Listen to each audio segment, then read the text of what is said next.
What's the easiest way to tell something is wrong in your distribution center? We're going to find out in this edition of DC 101. And it may be something that you're walking past every single day. So we're going to find out what that is. We're going to dive into how to identify it as a leader.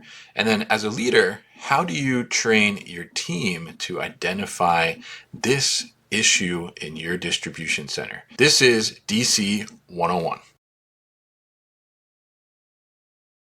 One of the easiest ways to think about it is if it looks like it's out of place, it probably is. What we do is based in kind of structure and everything having a home and good 5S and housekeeping and all those other things, right? And if you walk through a building and you see something like, a case of a different SKU sitting on a pallet with a bunch of other SKUs, the odds are it probably doesn't belong there. So there are a few things, right? I mean, the first one is that there's not a high attention to detail in the operation. And this goes to somebody should have noticed that that pallet didn't belong there, that case didn't belong there, whatever the issue you found was. And when there's not of attention to detail, we see the operations underperforming. It leads to inventory accuracy problems, housekeeping problems, kind of all the other negative things that go along with that. It starts with having a clear understanding of what it's supposed to look like, right? If you think about a well-structured, well-operated facility, it's clean, things are have places they're supposed to be, there's some 5S element to it, and you start looking for the exceptions. When is that not true?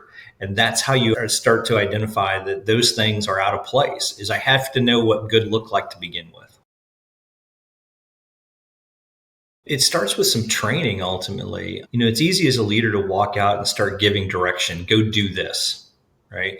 And what I found to be successful over the years was that when I went out and found something that was out of place, for instance, why are these pallets sitting here? I would do just that. I'd ask the question, why is this the way it is? Right. I wouldn't tell somebody to deal with it because when you start telling people to deal with it, they don't really know what your logic was as to why they're dealing with it, just that they had to.